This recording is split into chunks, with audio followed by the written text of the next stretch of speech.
Hello there. In this video we're going to be walking through snapshots of the sculpting process for my most ambitious sculpture to date.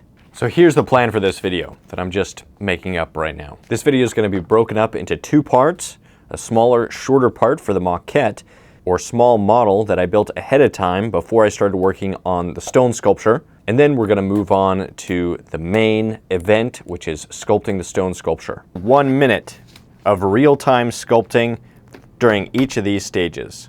I'm going to show you minute 1, minute 10, minute 100, 10 hours in once I finish the maquette. Then we'll move on to the stone. And I'm going to show you 1 minute, 10 minutes, 1 hour, 10 hours, 20 hours, 40 hours, and 100 hours once the sculpture is finished. All right. So now let's start with minute 1. Just building out a kind of cylinder that comes up that will represent this torso. And for this one, I'll probably try to do it, we'll see how tall it goes, but not too tall, but maybe like 1/6 to 1/4 life size.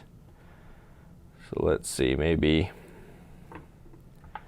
like this. Then I'm going to do it a little bit flatter. Actually, let's move this. I want to get a good attachment to the base, so I'm just going to be using my thumb, pressing down this clay. This clay is soft. I just warmed it up. I use a space heater, and then I just point that towards a big bucket that I have of the clay, and that warms it up. And usually, I only need it warm for the first little bit while I'm setting up the gesture and everything. And then when it cools down, I have some clay that's a little bit cooler. So that's what minute 1 looked like. Now let's move on to 10 minutes. And let's go to another angle. That's enough. This one for right now. Let's look at it from this side. So I wanted to show you guys this process without just time-lapsing through it. This part of the back comes out quite a bit. And these 1 minute chunks of work time, I think, are a good way to go about that. The references that I used for the sculpture are of myself, in case you're wondering. Got to get a thick rib cage in there. I'm pretty thick from the front to the back. It used to be, there was a time when I was really thin.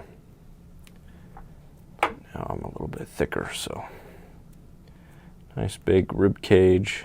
Try to stay fit, strong, exercise every once in a while. And the belly coming down.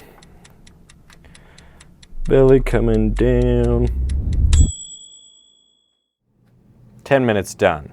Now let's look at the sculpture at 100 minutes. And the forehead is quite abrupt in its transition. Nose to the forehead. And I'm not going to worry about getting it to look exactly like me, because that would just take too long. I'm just going to get kind of a face that's passable as somebody that could be. Feels like it could be somebody, but it doesn't have to look exactly like me. I really think it's worth the time to do a detailed maquette in clay before moving on to stone. People always seem to wonder what type of clay I'm using. So for this maquette, I'm using Chavant NSP Medium mixed with a little bit of Chavant NSP Hard. And I really like this consistency of clay for doing these maquettes. Back. Just leaning over the sculpture for a while. Boom, 100 minutes, done. Now let's look at the finished maquette after 10 hours of sculpting. So here's a look at this final maquette that I used as a model for that stone sculpture.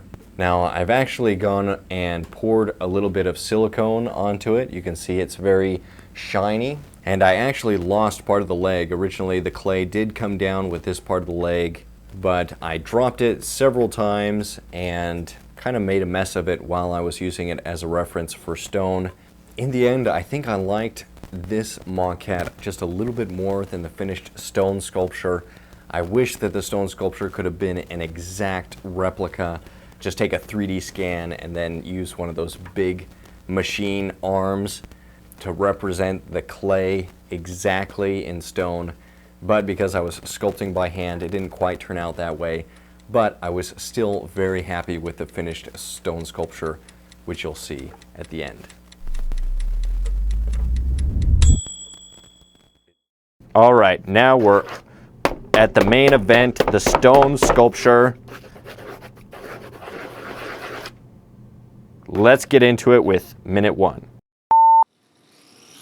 Okay, so now I've moved on. I'm actually starting to work on the stone sculpture, making my first cut, and it is a time-consuming process. So for this first minute, I don't even think I'll get to the point where I'm gonna be knocking off the piece of stone to get my first chunk of stone removed from the sculpture. What I've done is I've laid the sculpture flat, and I'm cutting off what will be the bottom of the sculpture and trying to get a nice flat bottom. That way I can stand it up. Now might be a good time to remind you to like the video and subscribe to the channel. Love to have you on board.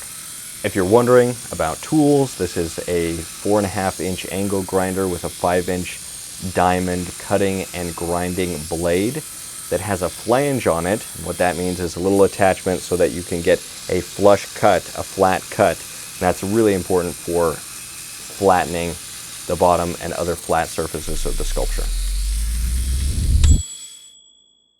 Boom, that's what the first minute looked like. Now we're jumping to 10 minutes. Make sure to get a variable speed angle grinder because I also like to use these angle grinders for sanding. And those sanding discs require a slower speed. So now we're 10 minutes in and you can see I've only broken off a few chunks. And so the process of this is just following that line that I've made on the bottom of the sculpture, cutting in a little bit, knocking off those pieces of stone with a hammer. In some areas it's just too thick, so I need to do some cross cuts so that it's easier to break those pieces off. The first thing that I'm obsessing over is getting that bottom really flat so that it can be stood up and I can work on it and see it really for the first time and compare it to the maquette to make sure that the maquette is going to fit well inside of this block of stone. I'm sculpting this at Sylacauga, Alabama. There's a magic marble sculpting festival that I was able to participate in. It was an awesome event. Boom, that's what 10 minutes look like. Let's look at this chunk of stone after 1 hour. So now, after 1 hour, I've stood the stone up. I've taken actually a lot of time just to hold my maquette up to the sculpture and check it from every angle. I actually changed the maquette a little bit. The arm was coming off to the side on one side, and it made more sense for the arm to be coming up just based on the shape of the stone. So I changed that in the maquette before I started to cut away at the piece of stone. And now I'm just basically peeling the first layer of stone like an onion, taking off a layer of stone, just cutting in a few inches with that blade and then breaking off those pieces and continuing. I'm trying to start with the safe areas, those areas where you know there's too much stone there, you know it's way too fat, way too thick in that area. Those are the places I want to start with, and I'm trying to keep everything as simple as I possibly can. Super duper simple, fat and simple. 1 hour, done. Now let's look at it after 10 hours.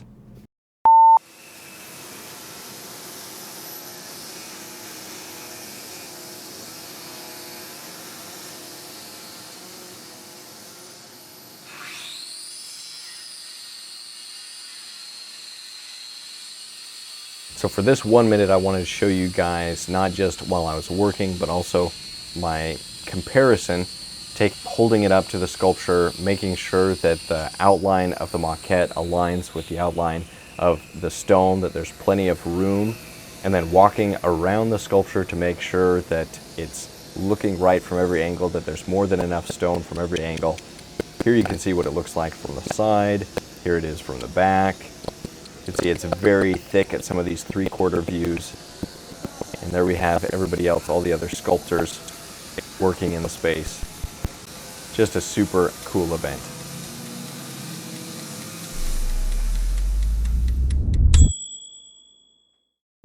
10 hours. Done. Now let's look at it after 20 hours.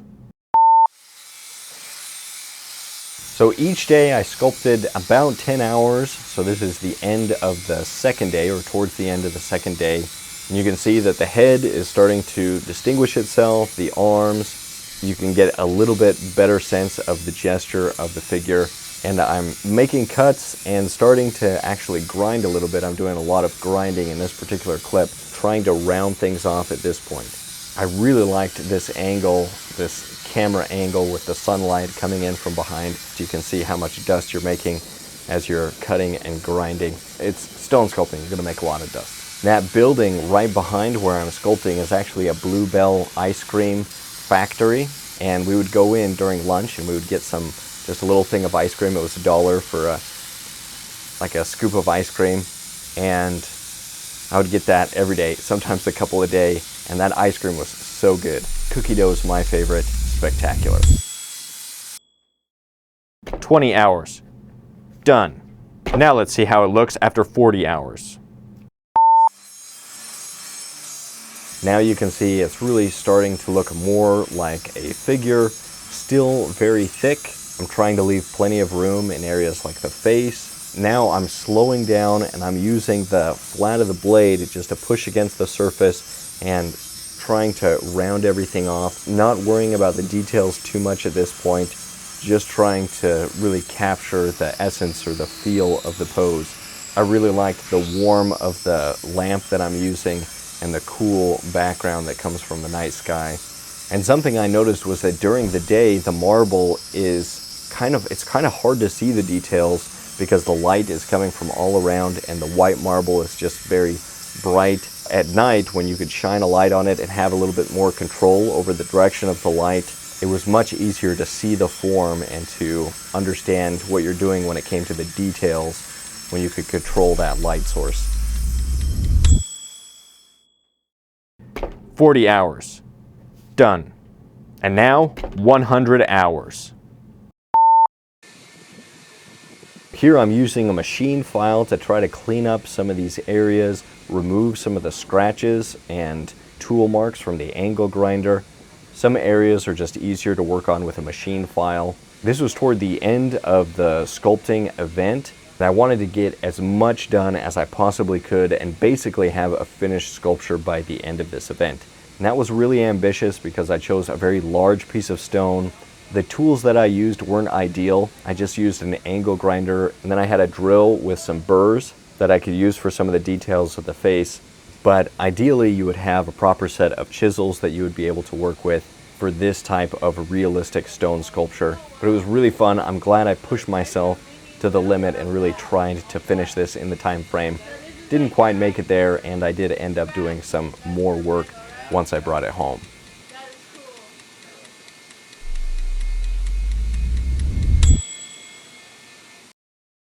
cool. 100 hours. Done. Now let's look at the finished sculpture. So now, after well over 100 hours of time investment in this project, after making a maquette, choosing a piece of stone, cutting, grinding, filing, sanding, forever sanding, here's a look at the finished sculpture. The title of this sculpture is King Solomon. Solomon is David's son, so the same David that was David and Goliath. His son was King Solomon, and he was known for his wisdom. The phrase split the baby comes from that story in the Bible where King Solomon is confronted by two women that have one baby, and both women say that that baby is theirs. A baby died during the night, and one of the women claims that the other woman's baby died and that woman came and grabbed her baby and then put the dead baby in her hands, so when she woke up, she had a dead baby, but it wasn't her baby, it was the other lady's baby. And then the other lady says, no, this was my baby, she's just making up the story. So both women claim that the baby is theirs, and King Solomon thinks about it and says, well, let's cut the baby in half and give you each half the baby. And one of the women says, oh, well, yeah, that sounds like a great solution. Fair enough. And the other one says, no, she can have the baby. And King Solomon then knows that that is the mother. So A really interesting story. I thought that this sculpture kind of embodied that masculine judge figure, that wise judge figure. And so that's where the name King Solomon came from and the title of this sculpture. I was able to take this sculpture to Sculpture in the Park, the largest juried sculpture show in the US. It's in Loveland, Colorado. I was hoping it would sell there. It didn't, so I still have this sculpture if you're interested. But let's be honest, you probably can't afford it. I can't afford it. Finished sculpture. Done.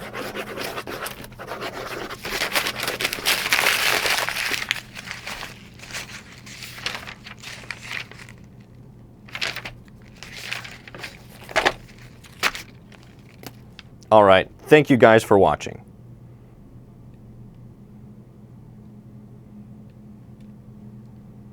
That was a little bit anticlimactic there.